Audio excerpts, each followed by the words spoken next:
You know, you don't have to be a big shot superstar in order to have your name immortalized forever. Sometimes, all you need to do is capture the hearts of your local fan base, and your name will never be forgotten.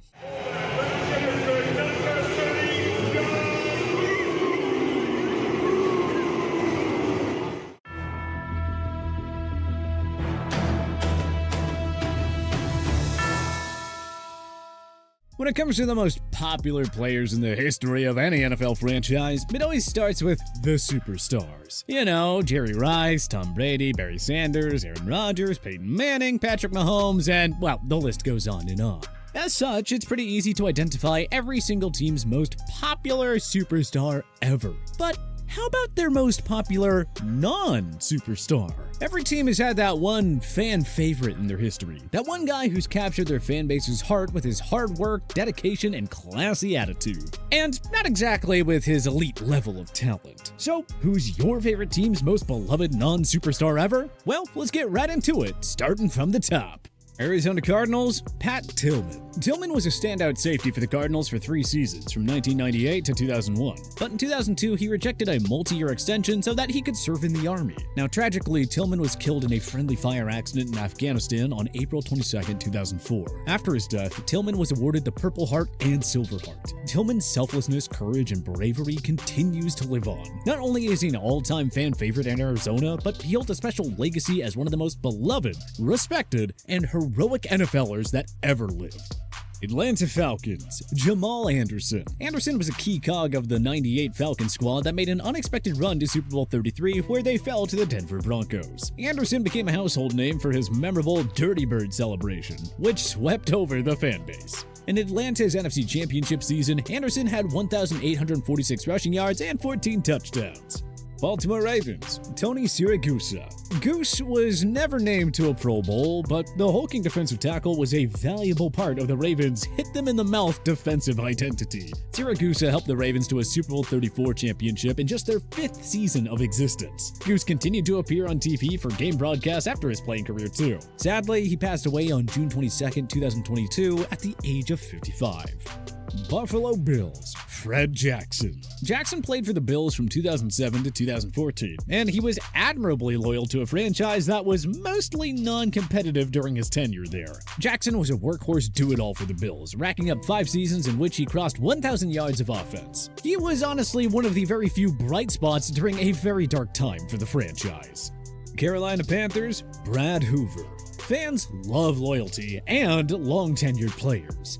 Hoover was both of those for the Panthers. Because he was a fullback, Hoover wasn't exactly a household name, but he was a key blocker for 1,000-yard rushers in D'Angelo Williams, Stephen Davis, and Jonathan Stewart. Hoover spent his entire 10-year career in Carolina, which spanned from 2000 to 2009. He helped them to a Super Bowl 38 appearance and another unexpected run to the '05 NFC Championship game. Chicago Bears, William Refrigerator Perry. Perry was part of a star-studded Bears squad that won Super Bowl 20, the only in the franchise's entire history. The 6'2", 335-pound Perry was popular for his nickname and outgoing personality, even appearing at multiple WWE events. The signature play of his career? A 1-yard touchdown run in the Super Bowl against the New England Patriots. Cincinnati Bengals, Ickey Woods. Knee injuries unfortunately cut Woods' career short, but he sure made the most of his time with the Bengals. Known as the pioneer of the Ickey Shuffle touchdown celebration, Woods racked up 1,066 rushing yards and 15 scores in his rookie season in '88. The Bengals reached the Super Bowl that year, but ended up falling to the 49ers. The Ickey Shuffle has been referenced numerous times on television though, including in a Geico commercial and during an episode of How I Met Your Mother. Cleveland Browns, Bernie Kosar. He was never really considered a superstar, and he never brought the Browns franchise a championship, but ask any longtime Browns fan and they'll tell you just how much Bernie Kosar meant to the people of Cleveland. He exemplified the attitude of the city, with his hard work and dedication to the game, and the Dog Pound still loves him for it even to this day. Dallas Cowboys, Bill Bates. Bates spent his entire 15-year career with America's team, which spanned from 1983 to '97. Despite his longevity and consistency, Bates was named to only 1 Pro Bowl in his storied career. He was an absolute mainstay on the Cowboys' defense in the '90s, which propelled the team to 3 Super Bowl championships over a 4-year span from '92 to '95. Denver Broncos, Ed McCaffrey. McCaffrey's career started with the New York Giants, and he won a Super Bowl 29 ring with the 49ers, but Christian's father wouldn't become a notable name until he joined the Broncos. McCaffrey proved to be one of the final pieces needed for Denver to finally get over the hump. He crossed 1,000 yards 3 times and helped the Broncos to consecutive Super Bowl championships in the 1997 and 98 seasons. Detroit Lions, Jason Hanson. Hanson was one of the game's most reliable kickers for 2 decades, and he spent all 21 seasons of his professional career with the Lions. Hanson holds the record for most NFL games spent with one franchise, having played 327 games with Detroit. On top of that, his 9 career game-winning field goals are tied for the most ever. Hanson stayed loyal to the Lions and gave the fans many memorable moments during his 21 NFL seasons. Honestly, he should never have to pay for a drink in Michigan ever again.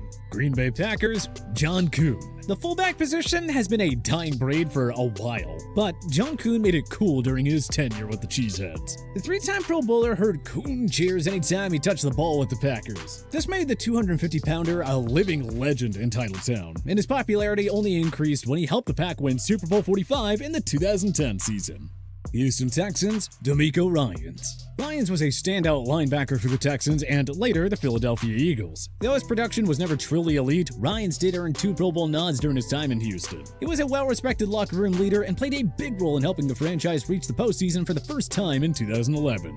Indianapolis Colts, Pat McAfee. I mean, who else could it be? Which other former Colts player was so popular that they were able to start up one of the country's most popular podcasts after their retirement? And he got a commentary role on WWE SmackDown too. What a gem. Indy was so lucky to have him for nearly a decade. Jacksonville Jaguars, Gardner Minshew II. The mustache. Minshew Mania. He only lasted 2 seasons in Duval County, but he didn't need long to become a franchise favorite, winning 6 games on a terrible Jags team during his rookie season in 2019. Kansas City Chiefs, Christian Okoye. Ongoing knee injuries forced Okoye to retire after just 6 seasons, but that was more than enough time for him to win over Chiefs Kingdom. Yeah, the Nigerian nightmare, and no one could tackle him. He has incredible speed for that size.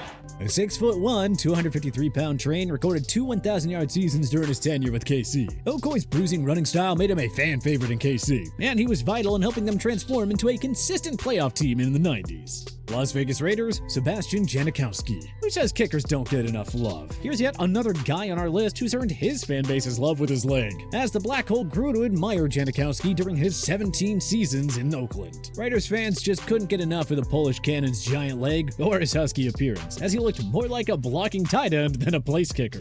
Los Angeles Chargers, Darren Bennett. How does a punter earn the love and respect of his team's fan base? Booming punts will definitely help. But you know what works even better? Is booming hits. And what do you know? Darren Barnett was known for delivering both during his career with the Chargers. I mean, how can you not fall in love with a punter who's delivering tackles like this on special teams? Los Angeles Rams, Johnny Hekker. Hekker was one of the NFL's elite punters during his 10 years with the Rams, but they were awful for the first half of his career, so the rest of the NFL world often overlooked his consistency. It's only fitting that the Rams won the Super Bowl in 2021, which was Hecker's last season with the franchise. The longtime fan favorite finally reached the mountaintop with that golden boot of his. Miami Dolphins, Matt Moore. Moore spent his entire 13-year career in South Beach. He was often overlooked by a stacked Miami team that also had Dan Marino and Mark Clayton, but the one-time Pro Bowler brought consistent production to Miami regardless of who the QB was. This former star receiver was renowned for his community work as well, starting up the Nat Moore Foundation, which worked with disadvantaged youths. Minnesota Vikings, Fred Cox. We hate to make jokes like this, but boy oh boy, the Vikings could have used a kicker like Cox in the 1998 NFC Championship game or the 2015 NFC wildcard round. I'm just saying. Cox was among the NFL's top kickers during his 15-year career, which was spent entirely in Minnesota. The one-time Pro Bowler was also a key cog on the Viking squad that won the 1969 NFL Championship. New England Patriots, Troy Brown.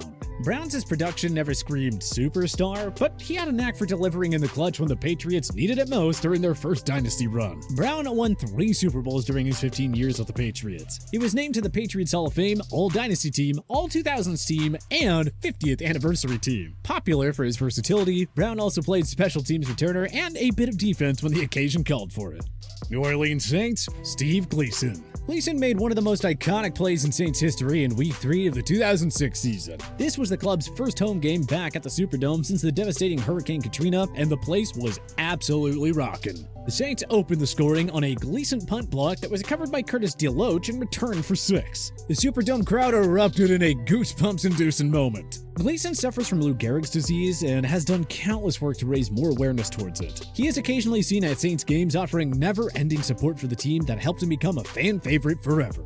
New York Giants, Victor Cruz. Cruz only had 4 healthy seasons with the Giants, but he was a vital contributor to their Super Bowl 46 championship team, which of course made him a fan favorite. That wasn't all though. Fans came to love Cruz for his famous salsa dancing in the end zone. Cruz did this little celly as a way to honor his late grandmother, who was the one that showed him the art of salsa dancing.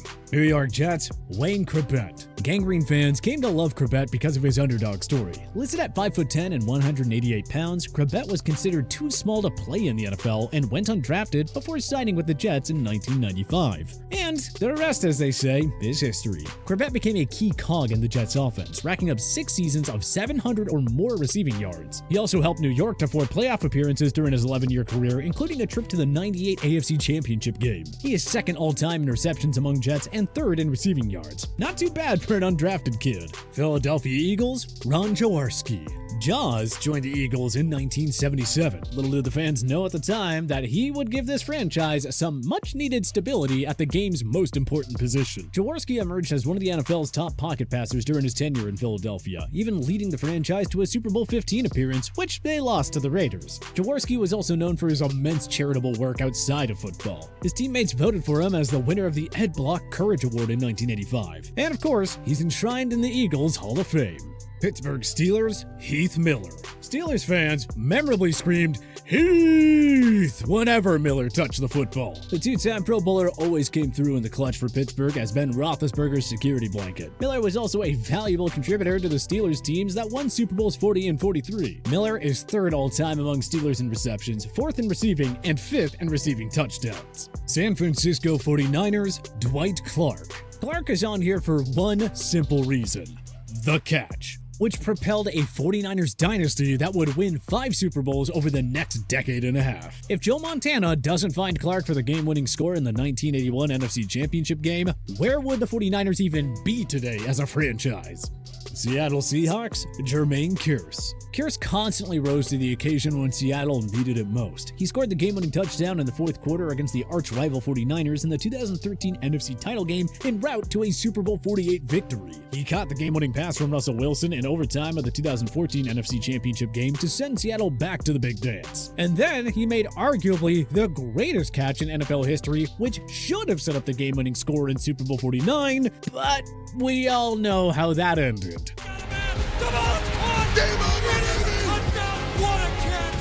Kearse just always found a way to get it done in crunch time, and for that, he'll always be remembered fondly by the fans. Tampa Bay Buccaneers, Joe Jurevicius. After 4 seasons with the Giants, Jurevicius signed a contract with the Bucs in 2002 free agency. His stats were never eye-popping, but Jurevicius showed up when the Buccaneers needed it more than ever in the 2002 and 2003 postseason. In the 3 playoff games, Jurevicius caught 8 passes for 197 yards and 1 touchdown. He led all receivers with 78 yards in Super Bowl 37 as Tampa beat the Raiders 48-21. Tennessee Titans, Brett Kern.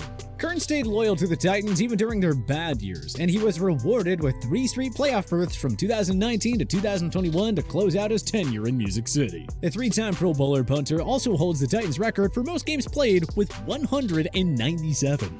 Washington Commanders, Alfred Morris. Robert Griffin III got most of the attention in 2012, but fellow rookie Alfred Morris did his part in helping the Commanders win the NFC East that year. The 2012 6th-round draft choice gave Washington some much-needed stability at running back, posting 1,000-yard seasons in each of his first 3 years. In 4 years in D.C., Morris had 4,713 rushing yards and 29 rushing scores. And that home run touchdown celebration was a fan favorite. You know, just like him. But who is your favorite non-superstar of all time? Join us in the comment section below. If you like this video and learned a thing or two, clicking the like button helps out a ton. And hey, we appreciate it. If this is your first time coming around to TPS though, subscribing is a great idea, because we put out videos like this every single day. But as always, thanks for watching, and we'll see you guys next time.